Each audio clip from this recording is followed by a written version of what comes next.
On the morning the scaffolding finally came down from the old brick warehouse on Huron Street, Peter unlocked the front door of North and Harbor's studio and felt something like relief and responsibility wash through him in equal parts.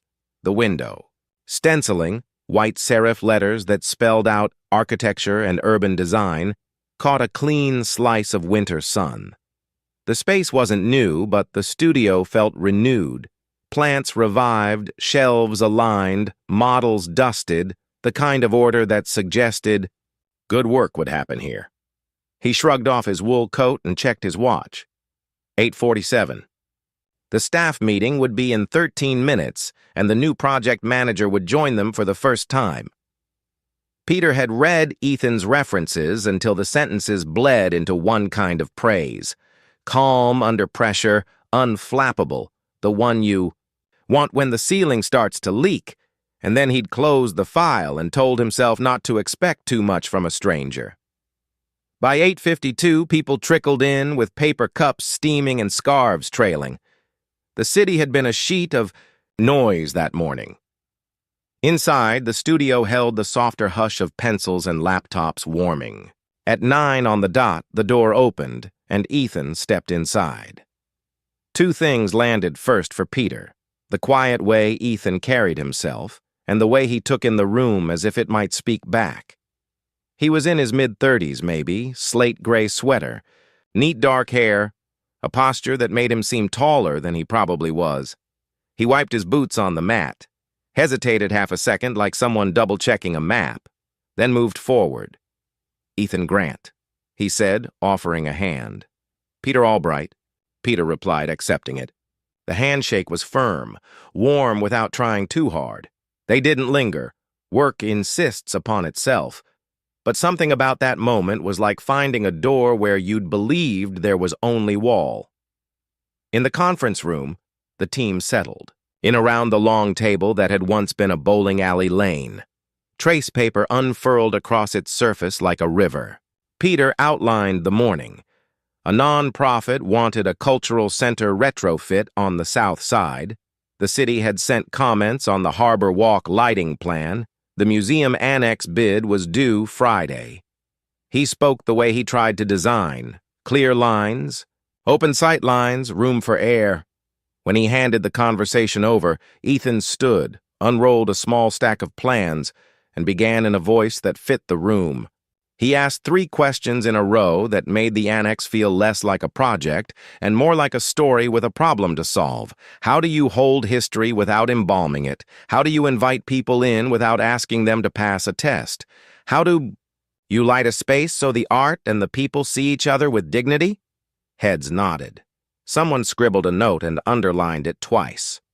Peter felt that discreet internal click that meant his gut had been right. He watched Ethan not to measure him, but because he kept wanting to hear what he would say next. By 11, the studio loosened into the day's rhythm. In the model shop, the bandsaw hummed like a lullaby. In the open workspace, fonts argued, politely on screens.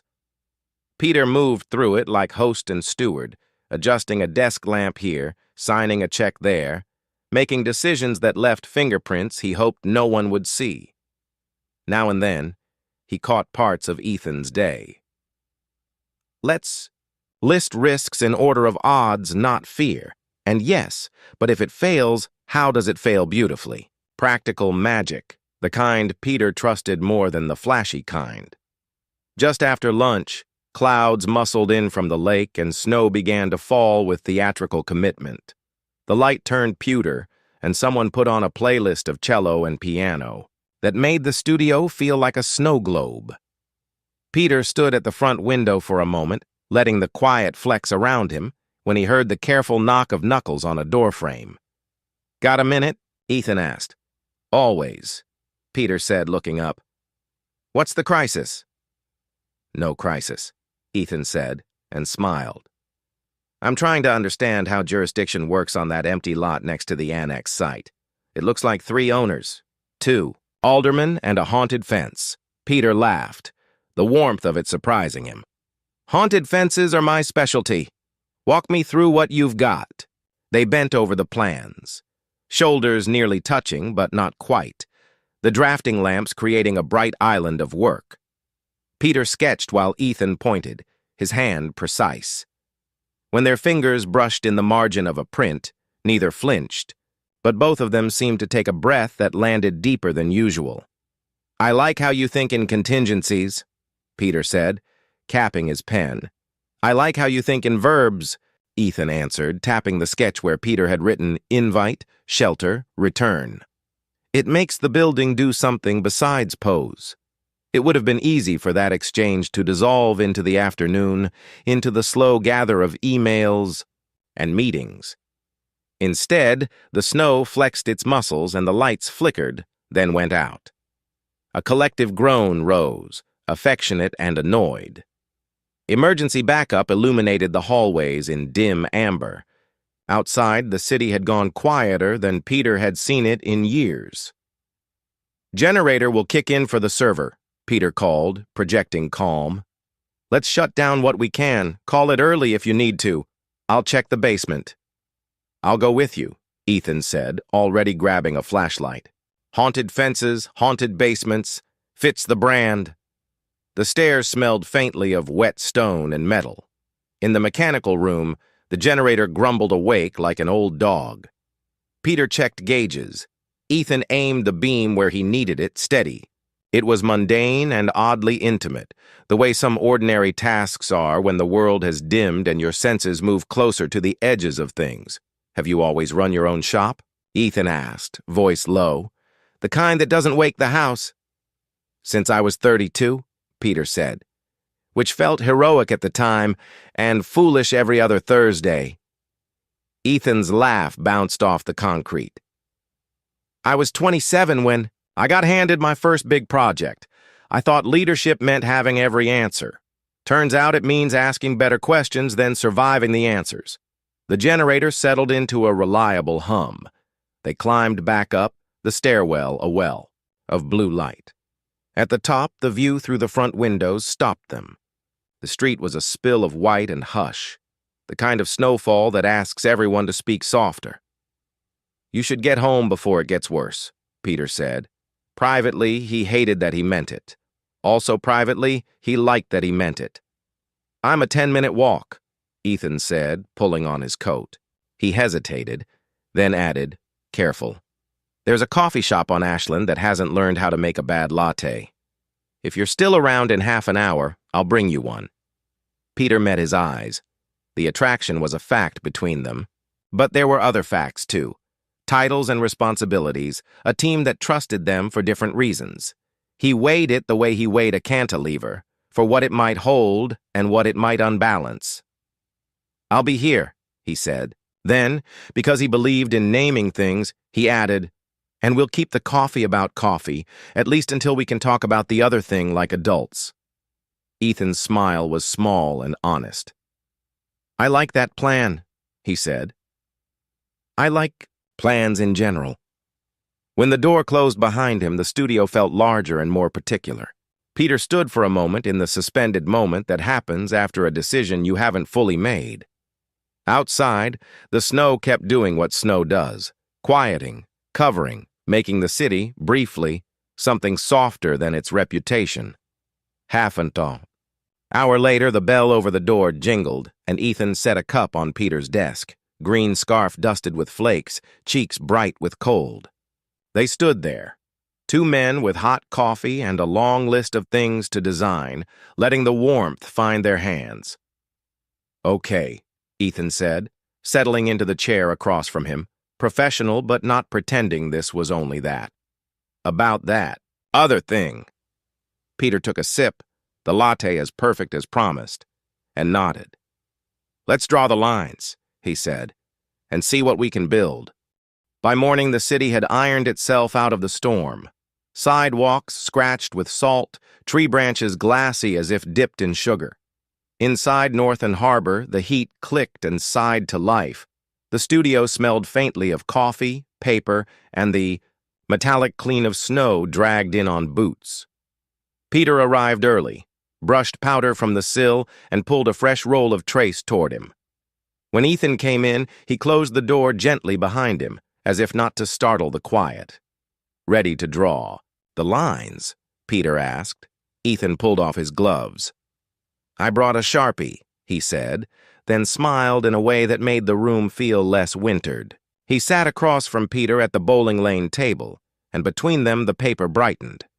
They didn't make a show of solemnity. They simply started. "No secrets from the team," Peter said, writing it as he spoke. "If this becomes more, then coffee. We disclose to operations. Lila drafts the language. Maya handles your reviews." Ethan nodded. "No special treatment," he added. "You don't assign me to projects where your sign-off determines my bonus. We let the work be the work." "No closed doors for non-work," Peter said. "No lingering that confuses people. And no pretending nothing is happening," Ethan countered, gentle but firm. "If feelings complicate a decision, we name that and bring someone else into the room." They agreed on a check-in at 30 days. They agreed that off hours meant off-site. They even agreed on boundaries for messages, work channels for work, numbers for personal.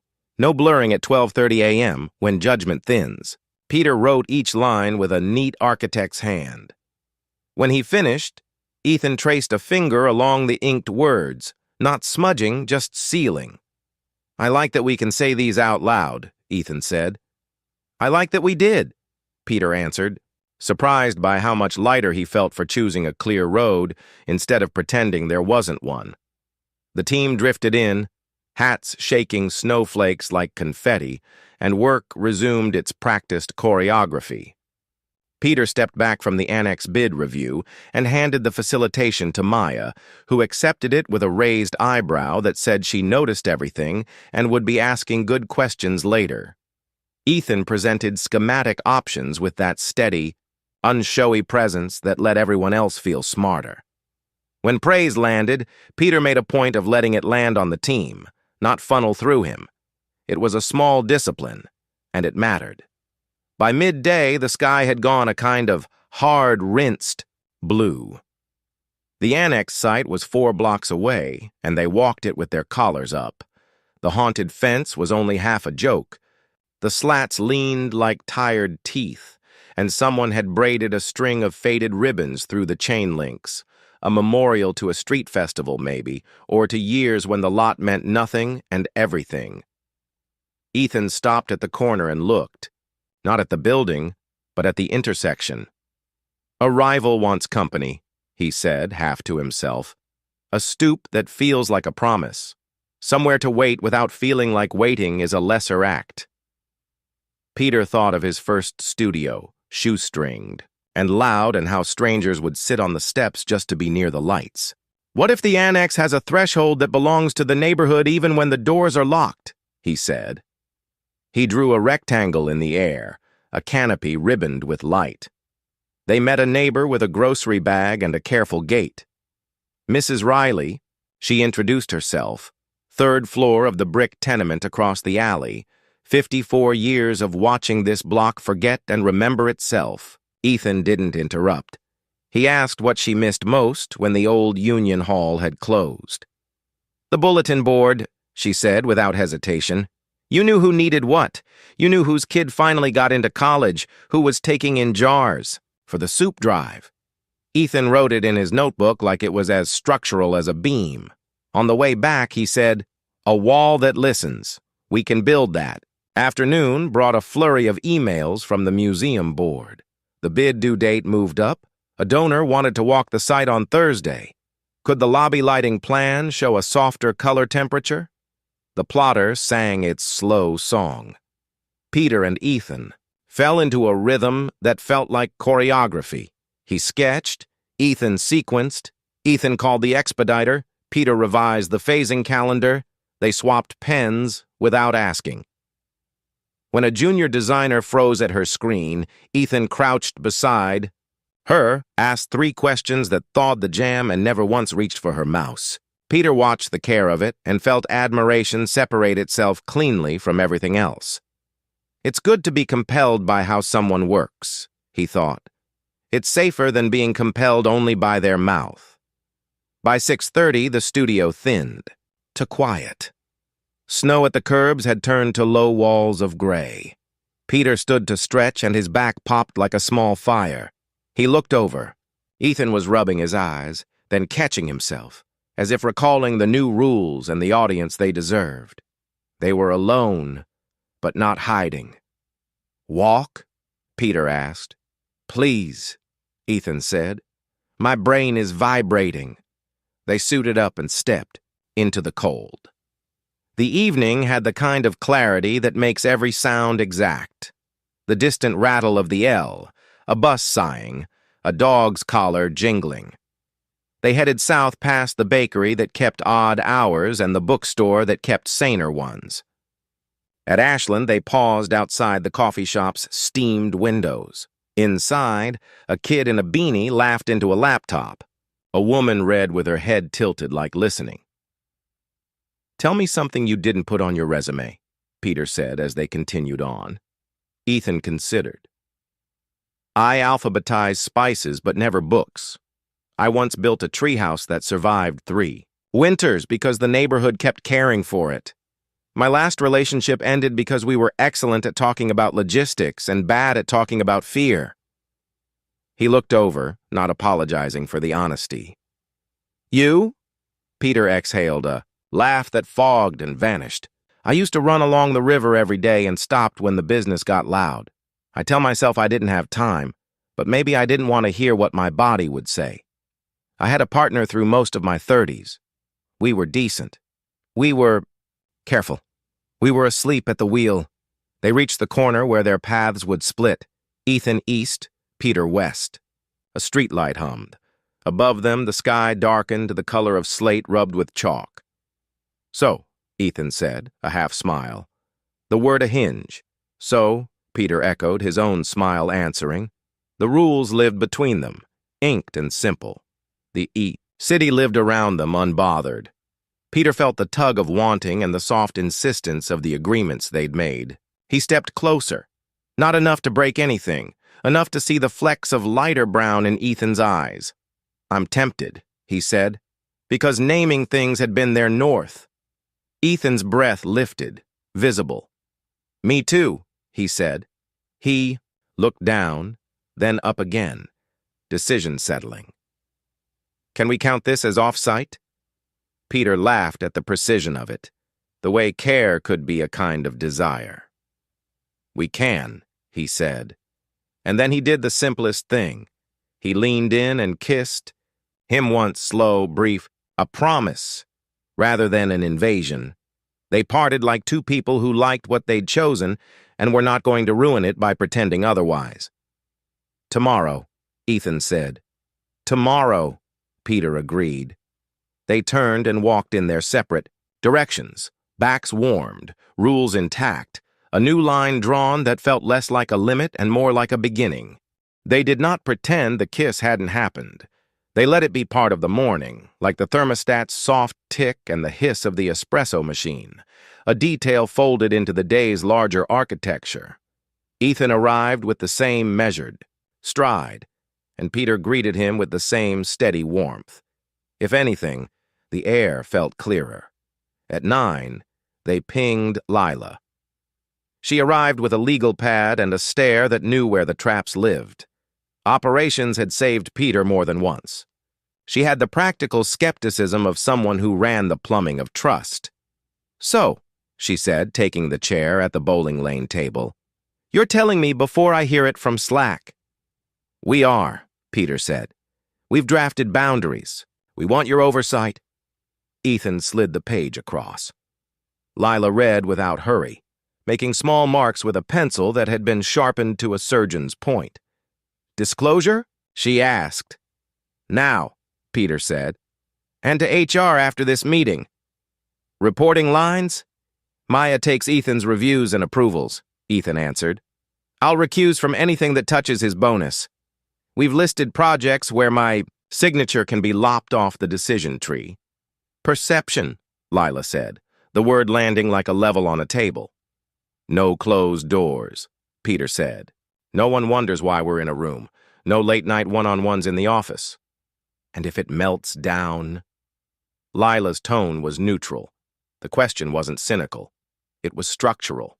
Exit plan, Ethan said. We wrote it. If this interferes with the work, I step off the annex and move to a different client. If it interferes with the team, I leave the firm with a neutral reference. No retaliation. No secrecy. Lila's mouth tipped, almost a smile. You two built a better policy than the template we keep in the drawer, she said. Let's put it in writing, sign it, file it. And Peter, I'm putting you through the managing relationships training we make the 20-somethings take. You're going to love the stock photos. He saluted with his pen. I deserve them. Before they could exhale, an email dropped. Like a pebble in a still pond.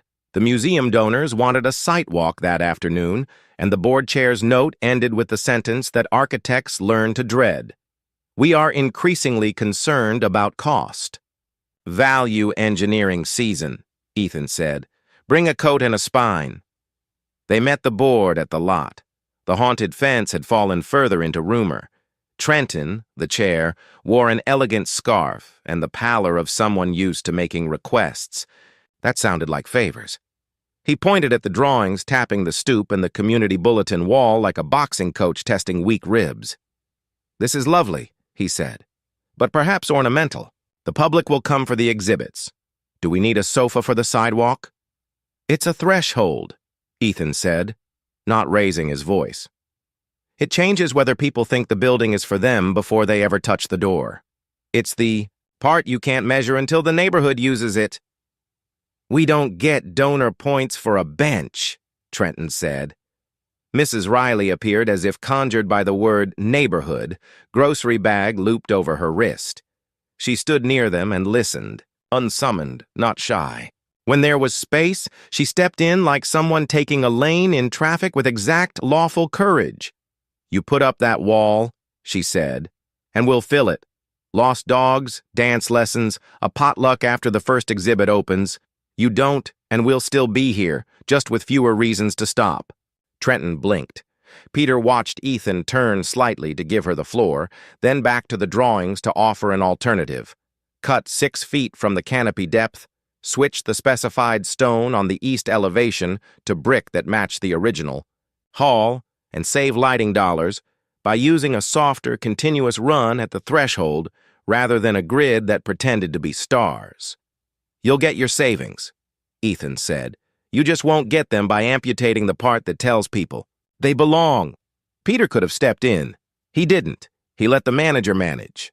He felt pride surge in a way that had nothing to do with proximity and everything to do with respect. By late afternoon, back at the studio, rumor did what rumor does. A junior designer saw Peter and Ethan leave Lila's office and made the face. People make when a plot thickens. Peter decided they would not let the story write itself. 5 minutes, he called. The team gathered, mugs in hand, curiosity aiming like sunlight. Transparency, Peter said. Ethan and I are building a personal relationship. We've disclosed to operations and HR. Effective immediately, he reports to Maya. I recuse from decisions that affect his compensation or advancement. No special treatment, no secret meetings. If you have concerns, bring them to Lila or Maya. If you don't have concerns, bring them coffee. There was a beat of silence so complete you could hear the heat vent click. Then Maya lifted her cup. As long as you two keep the haunted fence from unionizing, we're good, she said. Laughter loosened the room. Work returned to its chair. At 6, the donor's reply arrived. Trenton's tone had softened. The canopy stayed, the bench stayed, the wall stayed, albeit with fewer fancy lights and more durable materials. We look forward to seeing this threshold enliven the block, he wrote. Peter forwarded the email to Ethan with a single period, which in their new language meant yes. Walk, Ethan messaged. Run, Peter replied, and 10 minutes later they were on the river path, cold air drilling their lungs in a way that made thoughts simple. Peter hadn't run in months, his body remembered anyway.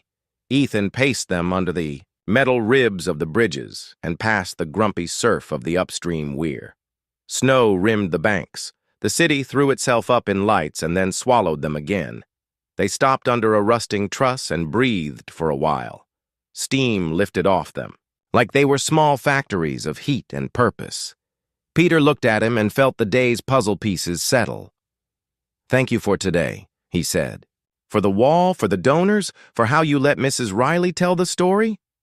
Ethan smiled, flushed and alive. "Thank you for not stepping in to be the hero. It's nice to be trusted." They leaned on the railing.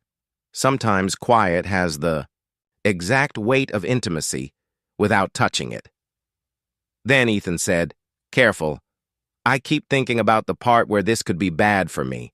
Not because of you, but because power is power, no matter how kind the person holding it." Peter nodded. The cold made honesty easier, the way breath becomes visible. "I know. That's why the exit plan is yours, not mine. If you even suspect you're paying a price for this, you tell me and you're out clean. And if I ever pull rank to get what I want, you tell Lila before you tell me." Ethan laughed, a bright note in the metal evening. "That's the least sexy sentence I've ever loved." They walked back slow, cooling down, noses red, fingers tucked into sleeves. At the corner where they'd kissed the night before, they stopped again, under the same humming streetlight, in the same city that would never once care and would hold them anyway. "Off-site?" Ethan asked, a smile like a footnote. "Off-site," Peter confirmed, and they kissed like architects, in clean lines and deliberate choices, building something that could carry weight. When they parted, the river kept moving, the studio kept, humming somewhere behind them. The annex had a threshold that wouldn't be cut, and the rules they'd written held like good joinery. Tomorrow would bring emails and meetings, and the next tremor of risk. Tonight brought the quiet conviction that they could do both things, lead and love, by making the work better, the street warmer, the future less haunted than the fence. Spring arrived the way it always did here. First as rumor, then as one shameless afternoon when the sidewalks filled and everyone pretended the wind didn't still have teeth. At the annex site, the canopy cast a clean ribbon of shade. The bench had the sturdy patience of a good neighbor, and the bulletin wall waited with a new cork smell that felt like promise. Inside, paint cured in a quiet you could almost hear. Ethan stood with a punch list folded in thirds, pencil tucked behind his ear, while a carpenter adjusted the last run of soft lighting at the threshold. Peter watched the fixtures warm and settle, a gentle wash instead of a spectacle. The haunted fence had finally come down. Someone, Mrs. Riley by the look of the careful knots, had tied a few of the old ribbons to the corner of the new wall. History. Not embalmed, but braided in. "Feels like a place that knows how to greet people," Ethan said. "Invite, shelter, return," Peter said, the verbs that had become a mantra. "We did the thing we said." Back at the studio, Lila had sent a calendar block with no subject line, which meant either disaster or opportunity. They took the bowling lane table as if it were a neutral ground that had served them well. Lila set down a folder and a smile that didn't show up often enough to be taken lightly. "The partners met," she said. "We've wanted to formalize a public realm practice for 2 years, but needed the right case study and the right leader. The annex gave us the case. Ethan, we want you to build and run it." Ethan didn't speak right away. He glanced at Peter, not for permission, but like someone making sure gravity still worked. "Reporting line?" he asked, even now hearing for seams. "To me," Lila said. "Budget, staff, clients, your shop. You'll sit at leadership with Peter and me, peers. We'll need you to submit a 90-day plan." She paused, reading the room with her usual accuracy. "And yes, the timing intersects with your personal disclosure. It's not because of it. I have 5 board emails and 3 client notes that make this choice look inevitable. If you say no, we do it in 6 months with you anyway." Ethan breathed out a small laugh of relief and awe. "I want it," he said, then careful. "I want to earn it every quarter." "You will," Lila said, as if she were announcing the weather. "Congratulations. Now go make a wall that listens all over the city." When she left, the room held the lightness of a load redistributed. Ethan leaned back, eyes bright, like someone who had just realized the staircase they'd been climbing had a landing with a view. "This changes the lines," he said. "It makes them cleaner," Peter answered. He felt an ease wash through him that had nothing to do with power and everything to do with parity. "We started with rules. Now we get structure." They didn't celebrate with grand gestures. They celebrated by going to the site and measuring a door swing for the 100th time by helping a volunteer hang the first flyer on the wall, a potluck to practice the fire code occupancy without flirting with chaos. They celebrated by calling the lighting rep to swap 2 drivers that hummed when the room was quiet. It was a good way to mark a threshold, small fixes that compounded into welcome. Opening day arrived bright and misbehaved, clouds streaming like laundry across a blue sky. The neighborhood came in waves. Kids chalked galaxies on the concrete while their grandparents leaned on the new bench like they'd been doing it for years. The bulletin wall filled with a neat chaos of need and offer. Piano lessons, a lost mitten, a reading group, a call for ideas for the first exhibit. Mrs. Riley posted a notice about a soup exchange, and next to it, a photo of the Union Hall, from when she was 16, hair big, grin bigger. "We're still here," she said to no one and everyone. Trenton arrived with a donor's practiced gait and an expression that held cautious curiosity. He stood under the canopy and watched, the block language itself. Peter and Ethan kept to the edges, the way good design does when it's doing its job. Eventually, Trenton drifted over. "You were right about the threshold," he said, as if it cost him nothing and maybe it didn't. "The building looks more at ease. People do too." Ethan nodded. "You'll get better art because of that," he said. "And better donors." Trenton laughed, not quite ready to admit that possibility out loud, then squeezed Peter's arm and wandered off to be photographed near the ribbon. Cameras clicked. A teenager taped up a flyer for a dance class on Saturdays, 4 p.m., bring water. The city hummed and made room. Midway through speeches, Lila pulled them both aside. "We'll announce Ethan's new role next week," she said. "Today belongs to the stoop." She handed Ethan a small wrapped box, the kind of gift that made Peter jealous he hadn't thought to bring one. Inside, a key rested on a loop of ribbon from the old fence. Not to a house, to a file cabinet that would be moved to the new practices. Corner of the studio, it was both literal and ridiculous. It made Ethan grin. "Symbolism," Lila said dryly. "We're architects, we can't help ourselves." When the crowd thinned and the first flyers had already sprouted little handwritten replies, Peter and Ethan took 2 paper cups of lemonade to the stoop and sat where the bench's wood held the day's warmth. They didn't touch. Not because they were afraid to, but because they liked the discipline, how it kept the air charged and honest. "I keep thinking about the first day," Ethan said. "The storm, the generator, the haunted fence, how small it all felt, how big this feels." "Both are true," Peter said. "That's the only scale I trust anymore." A girl darted up to the wall, added a new card in careful printing. "Found blue scarf. Claim at bakery." The wall, faithful to its promise, listened. As the sun slid and the canopy's shadow changed shape, Ethan turned to him with the measured gravity that had made Peter pay attention on the first morning. "I want to build a life that has thresholds in it," he said. "Places where we choose twice, once for the work, once for us." Peter reached for him the way he reached for Bay. A line he knew would hold. He didn't make a speech. He pressed his shoulder to Ethan's for a second and let it go. A pulse of contact that meant yes. That night, after the last ribbon fell from the scissors and the block returned to itself, they walked to Ashland. The coffee shop's windows, fogged like always. The beanie kid laughed into a new laptop. On the way, Peter said, "Run with me tomorrow?" And Ethan said, "Every tomorrow I can." which was not a promise about forever, but it was a plan. Outside Peter's place, the air cooled in the familiar way the city does after applause. He took out his keys and hesitated, then offered one, on a ring that looked temporary because it was. "For plants and packages," he said, smiling at his own carefulness. Ethan accepted it the way he accepted a drawing set at 90%. Grateful, alert, ready to do the last 10 with attention.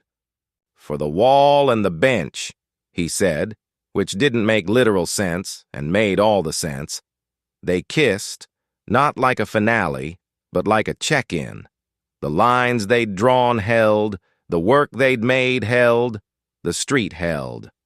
Somewhere behind them, under a new canopy, a bulletin board carried news that mattered. Ahead of them, the river path waited, elastic and honest, the city reassembling itself overnight, as it always did, one threshold at a time. Enjoyed Peter and Ethan's journey? Like, comment, subscribe, and share to spread the love.